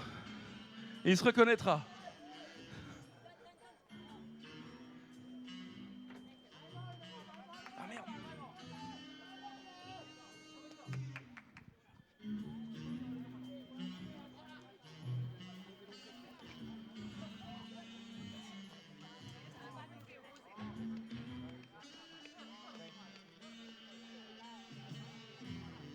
Allez, c'est le début de la seconde partie. Et le Brésil, 15 minutes encore dans ce match. Les Japonais et les Brésiliens sont de retour sur le terrain. Les Japonais vont commencer dans les zones C et D à notre droite si vous êtes dans les gradins, et les Brésiliens vont commencer dans les zones A et B sur la gauche. Les Japonais auront donc le coup d'envoi de cette deuxième période avec Monsieur Carcouet qui est en train de redescendre. Kuroda qui est rentré en jeu pour le Japon. Kuroda qui est sur la droite. Et, qui a pris Hirabayashi. la place d'Hirabayashi, c'est ça. Et c'est Goto du coup qui est sorti. Non, Hirabayashi, il est là. C'est Goto qui est sorti. Oui, c'est Goto, oui, c'est ce que je viens de dire. Goto est sorti. Et il y aura donc un coup d'envoi pour débuter cette deuxième période. Un match très fermé, première mi-temps assez fermée entre les deux équipes. Mais ça reste quand même de grandes nations. Côté brésilien, Lucas Caetano est revenu sur la pelouse. Et celui qui est sorti, si je ne m'abuse, c'est Marco. C'est ça. C'est un changement classique, hein, ça a quasiment été ça toute la compétition. Lucas pour Marco, Marco pour Lucas, Lucas pour Marco. Vous avez compris la chanson. C'est parti, coup d'envoi sifflé par l'arbitre. Les Japonais vont pouvoir partir à l'attaque directement vers leur côté droit. C'est sur votre gauche, donc dans le stade. Ici, la frappe peut être ratissée par Kuroda, tout de suite mis à l'honneur. Il va aller contrer ce dégagement d'Alefé. La balle sort, mais c'est bien Kuroda qui le touche en dernier. Ce sera un dégagement pour les Brésiliens directement dans la zone B. Ouais, et alors, gros attention, parce que pressing. Ouais, gros Jeanne pressing. Patrick, Ouais, c'est parce qu'en fait, un il y a eu petit une coup, grosse pression dans la zone du gardien et deux joueurs du Brésil lui sont tombés dessus. Alors évidemment pas de faute puisque ce sont deux de ses partenaires. Mais là, ouais, il s'est fait mal après ces chocs. Il se tient un petit peu la hanche. À noter que l'autre gardien de la Seleção, Paolo Ryan, n'a pas disputé la moindre minute de jeu dans ce Blind Football Grand Prix de France. C'est l'un des rares joueurs d'ailleurs, toute équipe confondue, qui n'a pas encore pris part. C'est souvent le cas des gardiens finalement. Hein, Oui, beaucoup d'équipes mettent un gardien en première mi-temps, un gardien deuxième mi-temps. comme la France. Mais du côté du Japon et du côté du Brésil, eh ben, on a toujours eu le même gardien. C'est bon, Jeanne Quand il est bon, on ne veut pas le changer. Jeanne est debout et il a transmis à LFA. Allez, à l'effet qui va pouvoir avancer tranquillement. Je vous rassure, je ne parlais pas du gardien français. C'est pas parce qu'on le change qu'il n'est pas bon. Évidemment, hein, faut pas le prendre dans ce sens-là. Allez, à l'effet, j'en profite évidemment parce qu'il marche à petits pas. Comme d'habitude, il envoie sur le côté gauche. Mais là, Maicon qui va pouvoir revenir vers l'axe. C'est très bien. Il a pu frapper du bout du pied. Il a glissé en même temps. C'est contré par un japonais très bien défendu de la part de Kuroda qui est revenu, qui s'illustre bien aussi bien défensivement qu'offensivement depuis qu'il est arrivé. Samir depuis le côté droit qui va se réaxer, qui va revenir. Il venait de la zone D vers la zone C. Maicon qui tente un petit pont pour s'emparer du ballon. Derrière, ça ne donne rien, bien défendu de la part d'Irabayashi vers le côté gauche défensif dans la zone D. Il passe à une médiane en changeant complètement d'aile. Il est maintenant sur le côté droit. Il rentre dans la surface, il est tout seul. Il a roulé sur le ballon. Il va pouvoir frapper une fois, deux fois. Voilà, la deuxième, c'est la bonne. Mais Jeanne Patrick est devant lui. Il vient contrer ce ballon. Ça sort. Ce sera donc un corner dans cette zone B, la zone offensive droite du Japon. Dommage, il était désaxé, il a marché sur le ballon au dernier moment, il a perdu un peu le contrôle de la balle, mais qu'est-ce qu'il a fait mal au Brésil sur ce coup-là, Irabayashi. Pour l'instant, depuis le début de ce match, le principal danger offensif pour les Japonais. Il arrive à se mettre régulièrement en situation et là on a un corner désormais sur la droite, de la droite vers la gauche, quand on est en face des buts de Jeanne Patrick, de la zone B vers la zone A. Et le coup de sifflet de François Carcouet, encore une fois, Maicon qui est parti avant le. Oh, la feinte. Ils sont partis. Ils sont revenus et le ballon qui est dans la surface de réparation, ça va être repoussé par les Brésiliens dans l'axe. Ouais, ils vont peut-être pas pouvoir partir en contre-attaque avec Samir dans l'axe du terrain. C'est envoyé vers la droite avec un rebond sur le défenseur Sasaki. Sasaki contre le mur. Les deux joueurs sont tombés au sol en luttant contre le mur. Alors, l'arbitre, il était prêt à taper 3 fois comme catch, mais ils sont bien debout. C'est bon, ils sont revenus avec une passe dans la zone du gardien. Le ballon dans les pieds d'Izumi, tout en vert ce soir, le portier japonais. La passe sur sa droite pour trouver Ryo Kawamura. 13 minutes 16 à jouer dans cette partie. Et le capitaine qui va essayer de trouver sur sa gauche Irabayashi, le numéro 6 japonais qui essaye de passer dans l'axe, mais il a l'effet devant lui et sachant qu'Alefé est l'un des meilleurs défenseurs du tournoi, il n'est pas passé. On est désormais le long de la barrière dans la zone B. La petite passe en retrait, magnifique talonnade pour trouver Ryo Kawamura. Il est au niveau du rond central, il transmet sur sa gauche à Irabayashi et il faut batailler. Irabayashi, superbe dribble pour éliminer le numéro 8 Lucas. Il a frappé du droit, c'était à terre sans souci. Ça manquait de puissance et Jeanne a pu intercepter et relancer. Il a ratissé le ballon en arrière, puis il l'avait repoussé vers l'avant avant d'avancer très vite. Le japonais de poche, comme on dit, pour le coup, a fait du très bon travail. Derrière, c'est Lucas qui, dans le camp japonais, essaye d'avancer avec le ballon. C'est loupé et bien défendu à nouveau d'Irabayashi. C'est récupéré du coup sur le côté droit avec Kuroda dans la zone C. Kuroda qui va avancer avec le ballon à petits pas, touche du gauche, touche du droit. Il s'endort un petit peu sur le ballon et Lucas vient le presser. Il tape dans le ballon. Derrière, Sasaki est obligé de pousser le ballon derrière la ligne de but. Et grosse colère de Sasaki. Alors que qu'est-ce qui se passe? C'est le guide, l'un des membres du staff brésilien qui est venu un peu se plaindre, je pense, ou peut-être donner trop d'informations. Exactement, il n'a pas le droit. Normalement, il y a juste le coach du Brésil qui a le droit de parler. Donc, si c'est le cas, rappel à l'ordre. On comprend pourquoi François Carcouet l'a repris. Il y a eu une colère froide de Sasaki sur Kuroda parce qu'il a perdu un ballon bête. Il s'était endormi sur le ballon là. Et ça donne un corner pour le Brésil. Dans la zone C, donc quand on est face au cache, c'est sur la gauche. Si vous êtes ici au stade, c'est le point en haut à droite. Allez, c'est parti, c'est joué. Maicon qui rentre dans la surface, qui a de l'espace, un trou, la frappe et le but, l'ouverture du score de Maicon qui fait sa célébration sur la ligne des 15 mètres. Un but à 0. On savait que la lumière pouvait jaillir du soleil, Macon. C'est chose faite, ouverture du score avec plus que 12 minutes à jouer. Eh oui, le corner qui a été joué de la gauche vers la droite. Lucas a lancé Macon qui est allé tout droit. Il est allé devant la zone de Kenya. Izumi, il a frappé du droit et à bout portant, pleine puissance à ras du sol sur la droite. C'est imparable. Et puis après, la célébration classique, si vous ne connaissez pas Macon, il se met à genoux, il serre ses 2 poings, il fait un tour autour de sa tête avec ses bras et lève ses mains au ciel. La célébration classique de Macon qui ouvre son compteur dans cette compétition. 1-0 Brésil, 12 minutes à jouer. Et Roberto Izumi Isazaki qui a eu raison de s'énerver parce que cette erreur de Kuroda a provoqué ce but brésilien. Ouais, je ne vais pas dire un but bête, mais en tout cas une perte de balle et un corner donné bêtement, ça c'est certain, parce que le but est très joli venu de la gauche, cette petite balle passée. Allez, on va revenir au jeu, 12 minutes 7 secondes à jouer pour être exact ici au stade de l'art de Shilty Game. Le ballon des Japonais malheureusement rendu à Macon assez rapidement. On est contre le mur sur le côté droit offensif du Japon. On va passer entre les lignes. Bien joué de la part de Kuroda qui fait le travail avec Kawamura, le capitaine, dans son dos. À l'effet, ça n'en part. On est toujours face au mur. Il va aller ratisser ce ballon. Macon ne se pose pas de questions. Il shoot un bon coup dedans. C'est dégagé vers la zone D pour les Japonais qui se mettent dessus. Non, Lucas est revenu.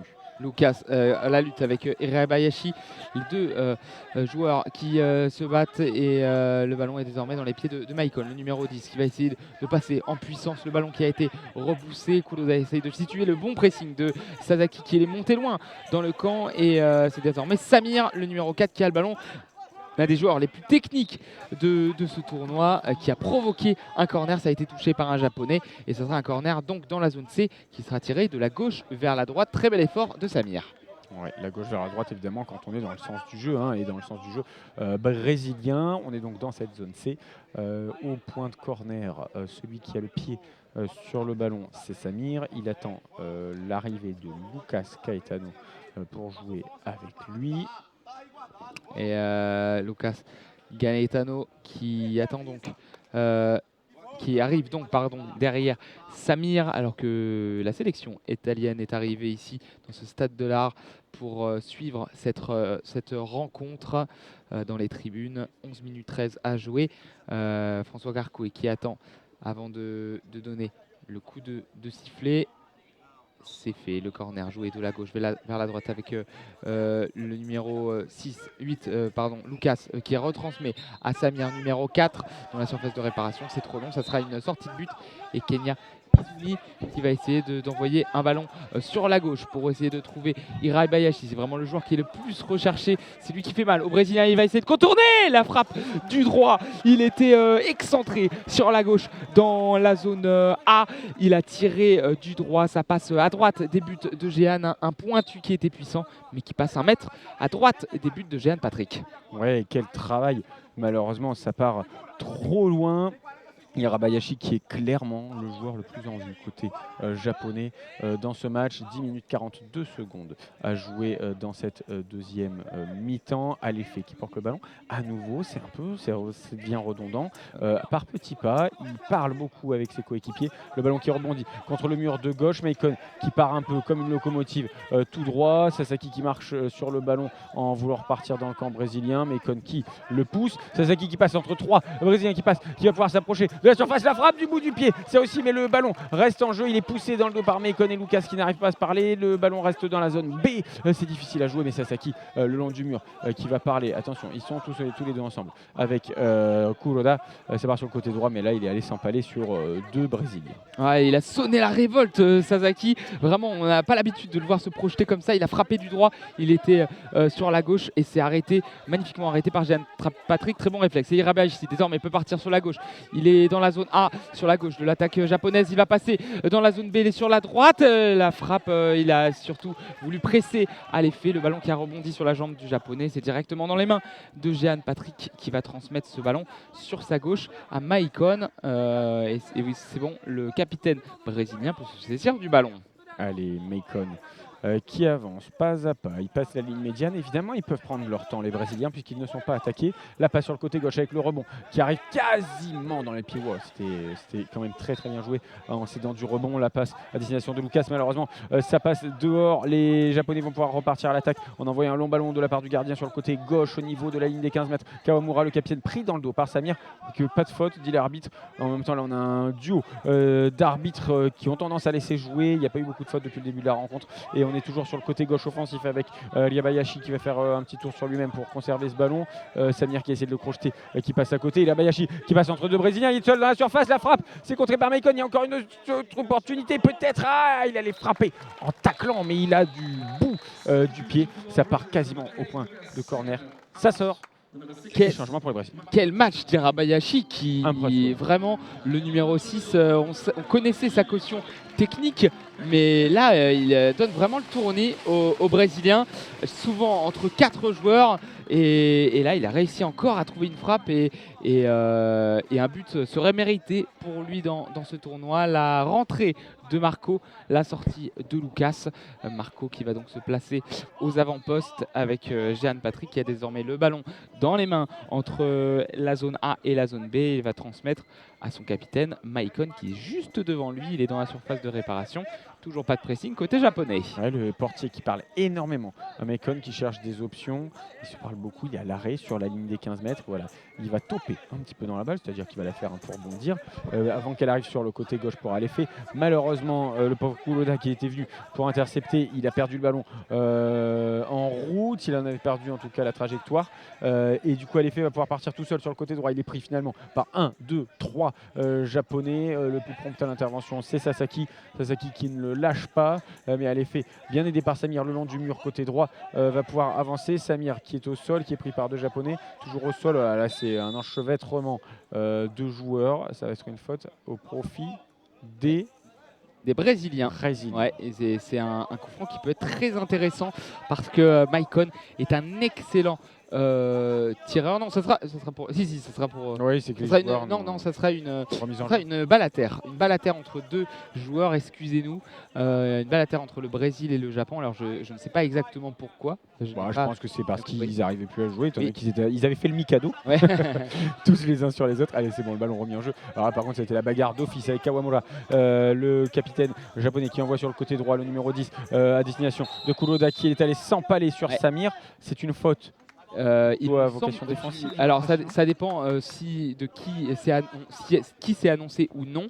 Si l'un des 2 joueurs n'a pas d'e-voy et que si par exemple c'est le Brésilien qui n'a pas d'e-voy et que le Japonais lui est rentré dedans, les arbitres ont plus tendance à signifier une faute en faveur des Japonais. Par contre, si c'est l'inverse, peut-être que François Carcoué a signalé une faute en faveur des Brésiliens. En tout cas, il n'a pas donné d'indication. Ouais. Il a juste donné un coup de sifflet. Là, il y a 2 soigneurs brésiliens. Et il n'est pas sûr justement. Il a pris un gros choc quand même. Là, il est sonné, vraiment allongé.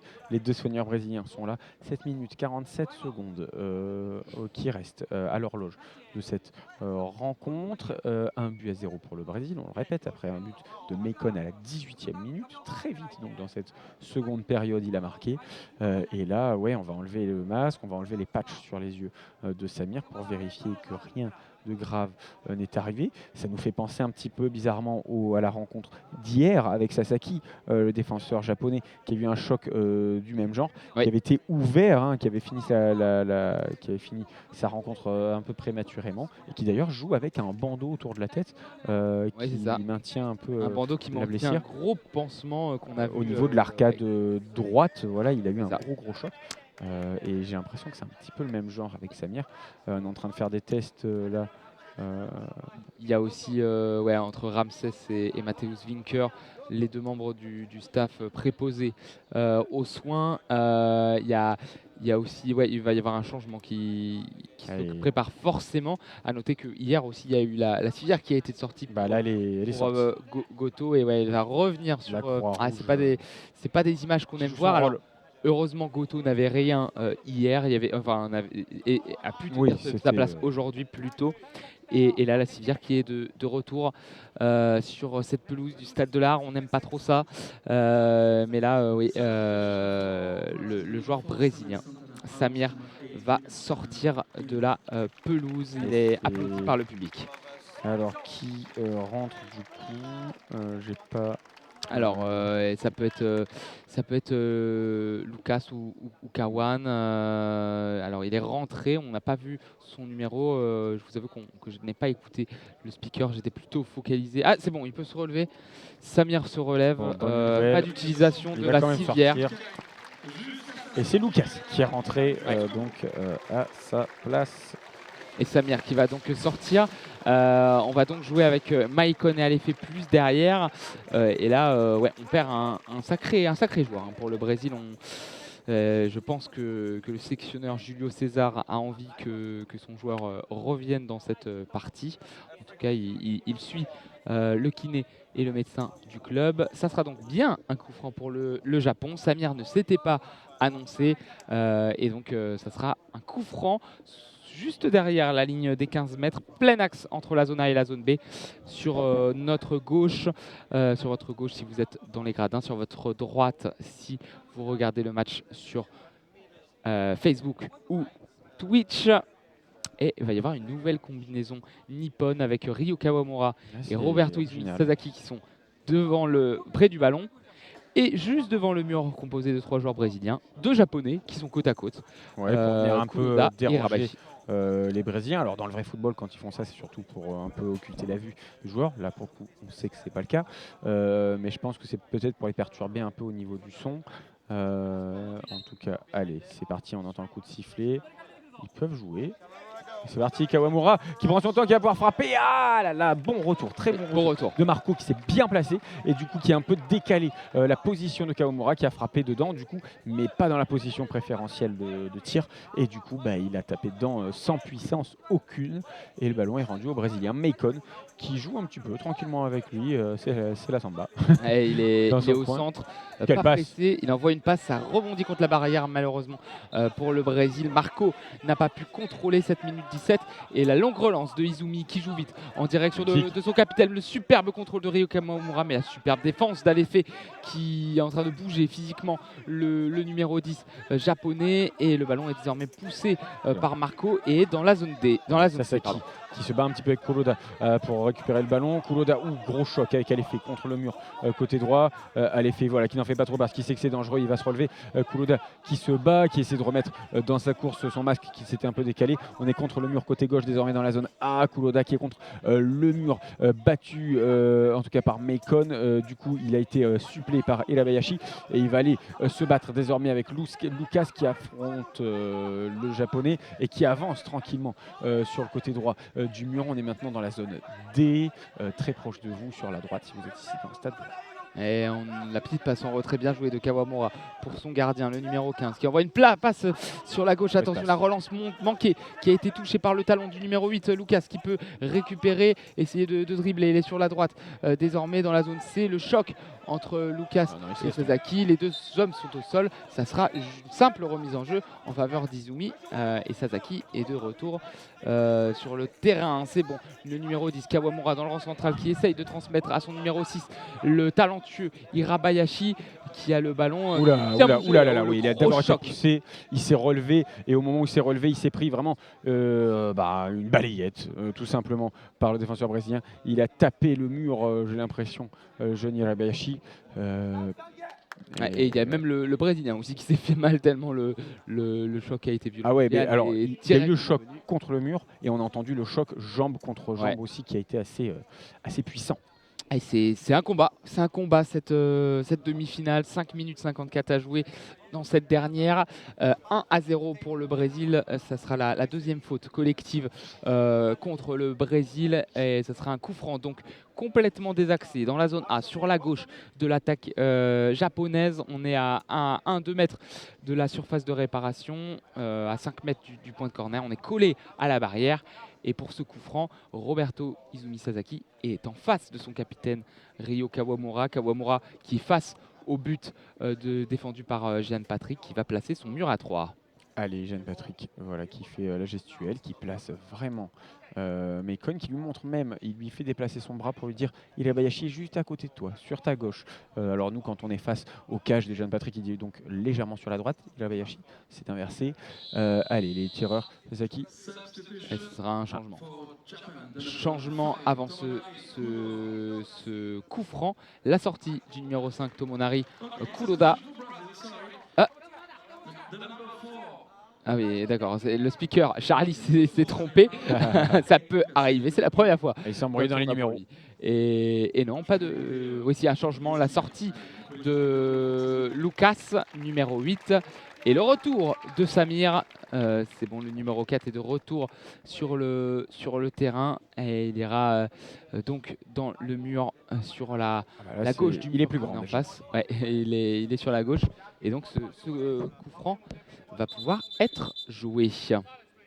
Ah, et le Stuart Winton qui demande le silence parce que il demande au guide japonais s'il veut taper sur les murs. Et parce que c'est pas obligatoire, en oui, effet. oui, c'est ça. Et c'est ce qu'il va le faire. guide va le faire. Il va taper le poteau gauche avec son petit bâton au centre du poteau gauche du but de Jeanne Beaucoup Patrick. d'informations données par le guide japonais, hein, on connaît, ils sont très méticuleux, il suffit de les suivre toute la semaine pour voir tous les entraînements qu'ils font. Et là, c'est le poteau droit, hein, quand on est face au cage, qui est tapé, pareil, à mi-hauteur. Et là, il va se mettre dans l'axe du joueur et lui dire axe, en japonais, évidemment, c'est fait. Le coup de sifflet avec ce coup franc pour Kawamura qui frappe du droit, c'était contré, et le ballon qui est près du poteau de corner dans les pieds d'Irabayashi. Allez, Irabayashi qui va se battre pour conserver ce ballon. Ah, cette fois-ci une faute en faveur du Brésil. Ah, il a pris trop de temps pour sortir. Alors là, par contre, il a été très prompt à l'intervention, c'est pas commun. Ballon rendu au Brésil. 5 minutes et 41 secondes ici encore à jouer au stade de l'Art de Shilty Game. Le Brésil mène 1-0 face au Japon. Alors autant la première mi-temps est passée très rapidement, très peu de temps mort. Là, celle-ci, elle est un peu plus hachée. 5 minutes 41 à jouer et un nouveau changement à la sortie. Ouais, finalement, c'est Kuroda.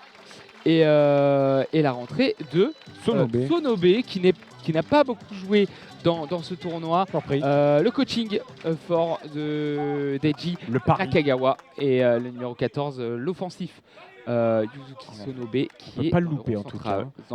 Chaussures orange fluo, un gros bandeau bleu autour de la tête. Alors là, vraiment, c'est un joueur de foot. C'est un vrai samouraï blue et le coup franc qui a été joué avec Alefé qui est devant sa surface de réparation, qui est immobile, qui ne bouge pas. Et oui, on veut gagner du temps. L'arbitre qui demande, parce qu'attention, il ne faut pas être trop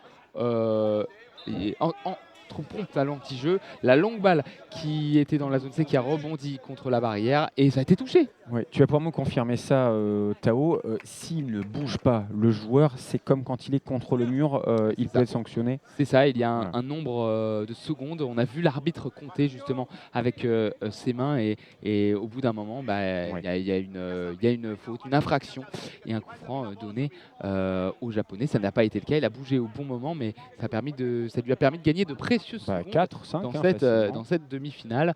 5 minutes 17. Le corner pour les Brésiliens de la gauche vers la droite, de la zone C vers la zone D et c'est sifflé. Allez, Samir pour la frappe directement, 2 petites touches de balle, il s'est mis dans le sens du but, la frappe qui va raser le gazon synthétique de ce terrain qui plonge directement dans les mains du portier japonais. Très belle passe pour changer de côté A vers la zone B. On est sur la droite des cages, on rentre dans la surface avec le ballon. Allez, fait le touche, mais un gros pressing justement avec Sonobe qui va travailler, qui va mettre Samir au sol, qui va mettre Meikon peut-être au sol. Ouais, non, là faut le bouger, hein, le Meikon pour le mettre au sol. N'est pas Meikon qui veut. Allez, Kawamura qui va se mettre sur Meikon. Alors là, ça c'est du pressing. Il y a 4 Brésiliens sur lui, 4 Japonais sur lui. Il est au sol et le ballon va pouvoir être relancé avec Kawamura sur le côté droit, le long du mur. Le petit ballon poussé par Kawamura qui va se placer dans l'axe. Il est entre la zone A et la zone B. Le retour de Samir, il est désormais sur la droite. Il se centre un petit peu. Il va essayer de revenir sur ce ballon. Le superbe dribble le long de la barrière. Il essaye de bouger Samir, mais Samir est très intelligent. Et là, il touche touche ce ballon. Il va repartir en contre-attaque. Il est sur la gauche, mais le bon retour de Sonobe, numéro 14, avec l'interception de Sasaki, désormais dans l'axe du terrain. 4 minutes, les secondes s'écoulent et il va falloir partir pour le Japon. Ah, il a remis son casque, il avait un peu perdu son masque. Sasaki, il l'a remis en pleine course, ça a été touché par les Brésiliens et ça sera un corner. Et Julio César, il est un peu énervé justement parce qu'il a perdu son masque, donc il s'attendait à un coup de sifflet de l'arbitre. Il n'en est rien et ça sera donc un corner qui sera tiré de la droite vers la gauche. Et la sortie. Et il va se plaindre l'arbitre Ouais. envers Il est sorti de sa zone. le coach envers l'arbitre. Ouais. Pas content. Hein. Il n'est pas content, Julio César. Et la sortie d'un des grands bonhommes de ce match, grand par le talent évidemment, petit par la taille, Ibrabayashi et son casque de rugby noir sort la rentrée de Kento Tori. Allez, Tori avec 2 i. Oui. Tori. C'est ça, à la Allez, le japonaise. voilà sur le terrain. Le Et- numéro 11, le petit brun aussi. Hein, là, pour le coup, on n'a pas gagné en taille sur Non. ce changement. Il y en a 2 en tout cas qui sont autour du ballon au niveau du point de corner. C'est Sonobe et son capitaine Kawamura. Tori qui se pose 1 mètre devant eux. Allez, Sonobe qui tente de ratisser ce ballon, qui n'y arrive pas. Il va faire un petit tour sur lui-même, longer le mur. Il est bien pris par Meikon. Elle est fait pas loin pour aller jouer ce ballon. Il prend son temps. Elle est fait. Il le ratisse ce ballon. On est vraiment un petit mètre seulement du point de corner dans la zone B. Et le ballon est revenu joli. dans la zone du gardien brésilien. Jolie cette passe d'Alefé risquée, mais il a bien trouvé la zone du Brésilien. Et on va passer sur la gauche pour Jehan. On gagne vraiment un maximum de temps pour les Brésiliens qui sont dans leur camp. La longue passe le long de la barrière pour essayer de trouver Marco. C'est trop long. Ça sera une sortie de but en faveur d'Izumi. La longue relance pour chercher Kawamura. Ça a été touché par Maicon. On est le long de la barrière. Le gros pressing de Sonobe. On est sur la gauche de la défense brésilienne. C'est récupéré par Alefé. Le long dégagement pour chercher la zone D. Kento Tori qui a le ballon, le numéro 11. Il y a un joueur brésilien qui a voulu y aller. Il s'est fait reprendre directement par son coach. Il est revenu en arrière et Tori, attention, qui est sur la gauche, qui frappe. Ça a été contré, intercepté par Maicon qui est bien pressé par le numéro 11 japonais sur la gauche. Oui, il ne lâche pas, Tori. Il continue son pressing et puis il va peut-être pouvoir récupérer le ballon. Non, c'est Samir qui va pouvoir courir avec. Et là, par contre, Samir et la tenue de ballon, c'est très très bon. C'est Sasaki derrière qui a un ballon favorable, qui a un rebond favorable pour avancer. Sasaki qui revient dans son camp puisqu'il a filé jusque dans la zone du portier brésilien. Jehan Patrick qui va pouvoir dégager les siens. Il prend du temps aussi, le pose à terre. Maicon. Vraiment, les Brésiliens ne jouent pas entre guillemets le jeu. Oui. Ils prennent beaucoup de temps pour toutes les phases. Mais là, j'ai vu pour la première fois Sasaki est parti au pressing. Là, je pense que les Japonais vont y aller dans ces deux dernières minutes. Alefé qui transmet à Jehan la passe de Jehan sur sa droite pour Samir, le numéro 4 qui essaye de passer le long de la barrière. C'est contré. Sasaki est aux avant-postes pour faire jouer de sa puissance, sa puissance à la récupération pour tenter des récupérations hautes. C'est fait. Il remet derrière à Kento Tori. 1 minute à 54 à jouer dans cette partie zone A. Kento Tori est le long de la barrière et il va essayer de retrouver son capitaine. C'est fait, c'est un peu trop long et Kawamura va pouvoir toucher cette balle dans la surface de réparation. Allez, on est dans les 2 dernières minutes. C'est le moment, le hammer time, comme on dit en anglais. Kawamura qui envoie sur le côté droit pour Sonobe. Sonobe qui se remet dans l'axe, la feinte. Il va finalement revenir sur ses pas. Il se rapproche du mur côté droit dans la zone B. Sonobe qui avance. Ouh là là, il a 2 Brésiliens sur le dos. Il se fait soulever par Meikon. Alefé qui va avancer tranquillement avec le ballon. Il passe la ligne des 15 mètres. Il va finalement revenir sur ses pas. Et oui, ils sont obligés d'aller au pressing. Sonobe et Alefé va faire une passe lobée vers la gauche avec un rebond qui lui est pas vraiment favorable. Il a un peu perdu le ballon. Il a perdu le ballon. Attention, 1 minute 10 et on est sur la droite. Kawamura a tenté une passe. Il est tombé et ça sera une sortie de but en faveur des Brésiliens. Il y a un joueur brésilien qui se met au sol. C'est Alefé qui se tient le genou. Et il y a 2 changements pour cette dernière minute pour les Japonais.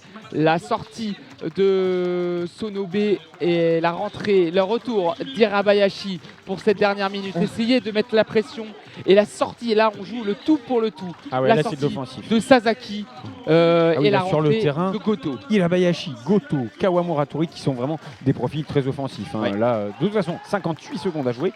Vous connaissez le calcul. 1-0, on perd. à un partout, on peut faire des tirs au but. Et alors là, par contre, c'est plus la même histoire. Là, va falloir travailler jusqu'au bout. Donc les Japonais, ça va être du pressing, du travail. Et c'est une passe pour Jeanne Patrick. Non, ça sera un temps mort. Avant tout, 58 secondes, le Brésil qui prend son dernier temps mort dans cette partie, avec Julio César qui regroupe ses joueurs autour de lui.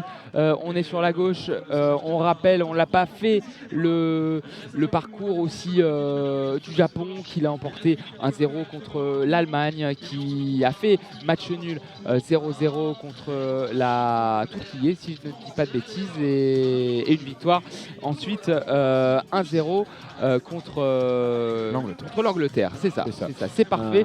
Et donc là, la demi-finale contre le Brésil, qui pour l'instant prend la mauvaise direction pour les Japonais, qui se retrouvent pour l'instant provisoirement à 58 secondes du terme en petite finale. Et là, les Japonais sont de retour sur le terrain. On rappelle qu'un match aura lieu après celui-ci. Ce sera à 20h30. Le choc de la nuit que tous les Français attendent ici à Schiltigheim. France, Angleterre, le crunch entre guillemets. Et mine de rien, on n'a pas fait le point là-dessus, mais les tribunes sont bien remplies. Il y a 200 personnes facilement, des drapeaux brésiliens, même des maillots jaunes un petit peu. Ils ont leurs fans, et il y a aussi quelques Japonais évidemment qui sont là, très supportés, très appréciés, cette équipe du Japon. Le ballon est au sol. Jeanne Patrick qui a son capitaine Macon juste devant lui, devant la zone du gardien. Voilà, on attendait ça, le coup de sifflet. Il va prendre son temps. Jeanne Patrick s'est envoyé très très fort côté gauche à destination de Lucas. Ça passe dehors malheureusement. Et la longue relance, mais ça a touché le terrain adverse, oui.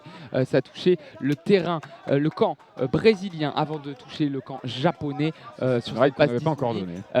C'est une règle spécifique au CC Foot. Il faut que ça touche absolument le camp, son propre camp, avant que ça touche le camp adverse. Sinon, c'est une infraction et ça va donner. On parle là donc des dégagements évidemment de gardien. Ça donnera donc un coup franc pour le Brésil au niveau du rond central. Il y a un joueur, Goto, qui va rester toujours en attaque pour le Japon. Kawamura a pris la place de Sasaki en défense.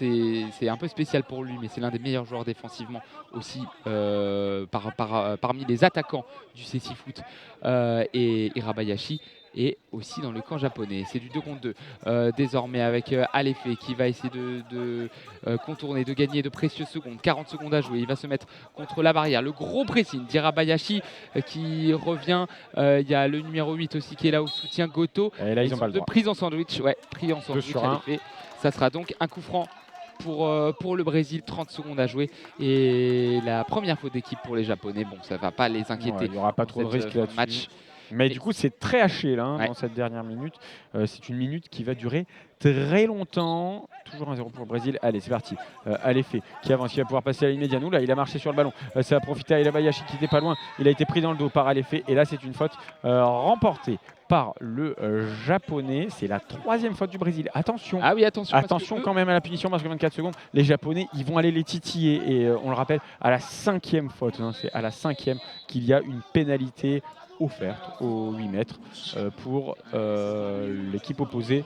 Les Japonais ont été très disciplinés, pas de faute. C'est les Brésiliens qui en font déjà. Alors, 3e. Et le dernier. 2 fautes en 24 secondes. Ouais.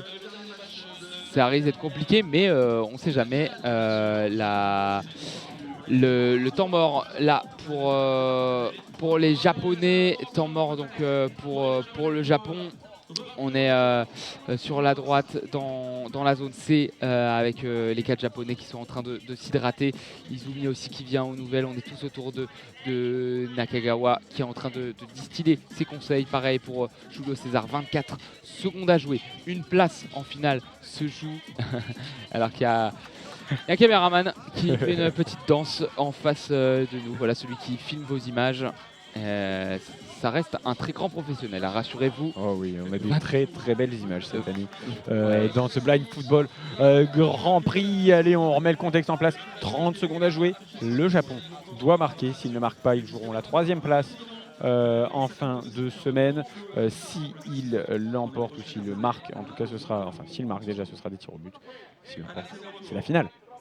Et oui, le coup franc est donc sur le rond central, 1 mètre devant la ligne médiane, légèrement sur la droite. On est donc dans la zone B pour les Japonais, 2 joueurs autour du ballon, Kawamura et le numéro 8, Tori. Kawamura qui prend de dernières consignes auprès de son coach. Oula. Il a failli rentrer dans son partenaire, c'est bon. Il y a Marco, il me semble, qui est au pressing 6-7 mètres devant eux. Le coup de sifflet à venir de François Carcoué. C'est l'une des dernières occasions pour le Japon. Ce coup franc dans l'axe, on essaye de trouver Tori sur la gauche, le ballon qui va sortir. Et 18 secondes, ça va être dur pour les Japonais parce que les Brésiliens vont en prendre tout leur temps. Il faut monter là pour les Japonais. La longue relance de Jeanne Patrick qui va essayer de trouver Marco. Le contrôle est bon du numéro 6. Il n'en a pas réussi beaucoup. Il se retourne, il essaye de gagner du temps. 9 secondes à jouer dans cette partie. 7 secondes, la bataille entre lui et Goto. 3 secondes, 2 secondes et c'est fini. Le Brésil est en finale. Maicon, le buteur, est à genoux. Il lève les bras au ciel. Il tourne ses bras. 1-0 pour le Brésil. Les Japonais échouent aux portes de la finale. Ils joueront donc la petite finale et on sent de la déception chez les joueurs japonais qui ont pourtant fait une très belle partie. Ah, ils ont tout fait. Ils ont tout essayé. Malheureusement, ils ont buté sur quand même défensivement une très bonne équipe du Brésil. Ils ont de quoi être déçus parce qu'ils ont fait une belle compétition. Mais le Brésil, qu'on pensait être un petit peu en dedans finalement, pas au niveau dont on attendait, ils montrent quand même que dans les grands moments et les moments importants, ils répondent présent. Et celui qui a répondu présent, c'est peut-être le meilleur homme de cette équipe. En tout cas, l'homme fort, c'est le capitaine. C'est Maicon qui a survécu physiquement, mais on a des belles images, Maicon et les joueurs brésiliens aussi qui vont faire des accolades avec les joueurs japonais. Très bel esprit avec Sasaki, avec Tori. En tout cas, ça a été une rencontre très disputée. On espère que vous avez passé un bon moment avec nous. Le rendez-vous qu'on vous donne, c'est 20h30 France-Angleterre pour la 2e demi-finale. Allez les Bleus. Allez les Bleus et on se retrouve tout à l'heure pour ce très gros match et savoir qui de la France et de l'Angleterre va rejoindre le Brésil. À tout à l'heure. Tout à l'heure.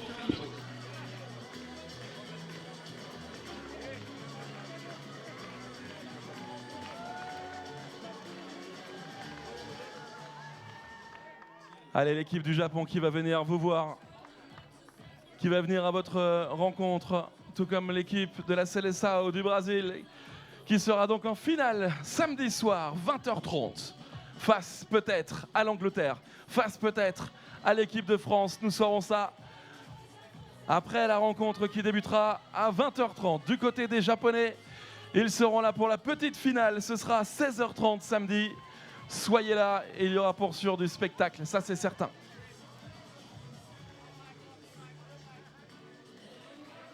Allez, et les voici les finalistes. Ils sont là devant vous. Je pense que vous pouvez les applaudir bien fort s'il vous plaît, ils le méritent. Make some noise for Brazil!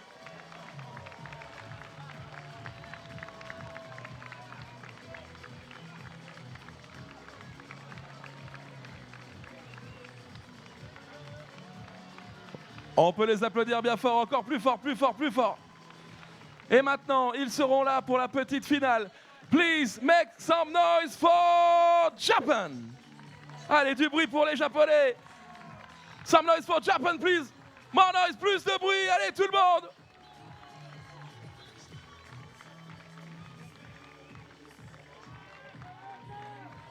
On peut les applaudir encore plus fort, s'il vous plaît. Tout le monde, tout le monde, tout le monde.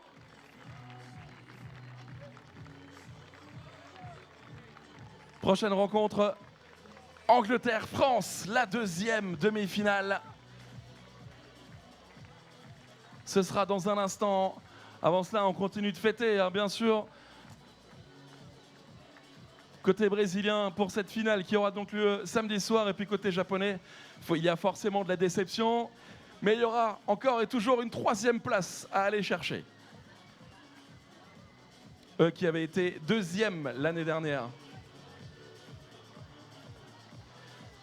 Et puis restez avec nous dans un instant, nous aurons également Eh bien, les premières réactions d'un joueur japonais et d'un joueur brésilien pour revenir sur cette belle demi-finale. On s'est régalé. Il y aura eu de l'enjeu jusqu'au bout. C'était tendu. Et c'est le Brésil qui repart donc avec cette victoire 1-0 face aux Japonais.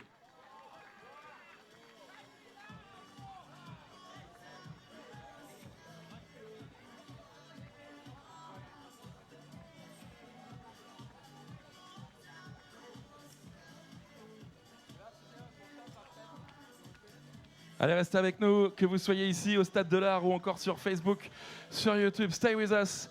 In a few seconds, we're going to have a player from Brazil and a player from Japan for speak together about the game. So stay with us. Et pour le Brésil, nous avons bien sûr le numéro 10, le buteur, the number 10, Maicon. To the BM, congratulations, Maicon. How do you feel? So, yet you are in final. Uma emoção muito grande, uma alegria imensa. A nossa seleção vem trabalhando muito dia após dia e, graças a Deus, conseguimos mais esse brilhante resultado contra uma fortíssima seleção que vem evoluindo muito taticamente, fisicamente, no dia a dia também do trabalho deles. E é isso, graças a Deus, mais uma vez, a seleção brasileira firme nas competições, mostrando estar bem fisicamente, bem taticamente.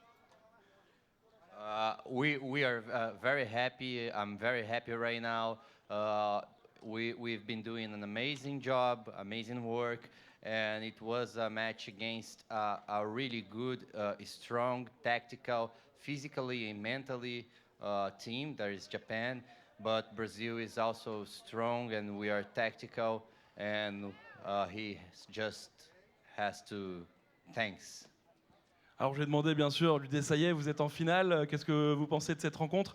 Alors il est forcément très heureux de cette victoire et très heureux surtout d'avoir gagné face à une équipe aussi forte techniquement, physiquement, mentalement que l'équipe du Japon. C'est vrai qu'on l'a vu, hein, cette équipe du Japon durant tout ce tournoi, qui reviendront bien sûr pour aller chercher la 3e place, mais en tout cas il est très heureux et il remercie tout le monde. Have a great night and we meet us at the final Saturday. Thank you so much. Muito obrigado para tudo. Eu que agradeço. Agora é descansar e focar para a final, que vai ser mais um grande jogo. E a gente precisa estar bem descansado, bem focado, para pôr em prática tudo que trabalhamos no dia a dia, taticamente, e também mostrar a nossa força de treinamento no físico. Good. He said thank you. Now we're gonna rest, focus, and concentrate to do our best tactical and good job in the final. Thank you so much. Il a dit que ça y est, il a remercié tout le monde et qu'il allait tout faire pour arriver, tout mettre en place tactiquement, physiquement. Thank you. Bye. Et pour arriver en forme, bien sûr, samedi, pour cette grande finale face à l'Angleterre, face à la France, on ne sait pas encore.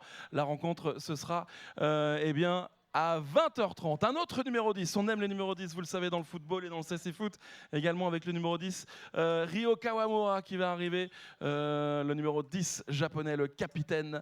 On a pu voir ses gestes chaloupés.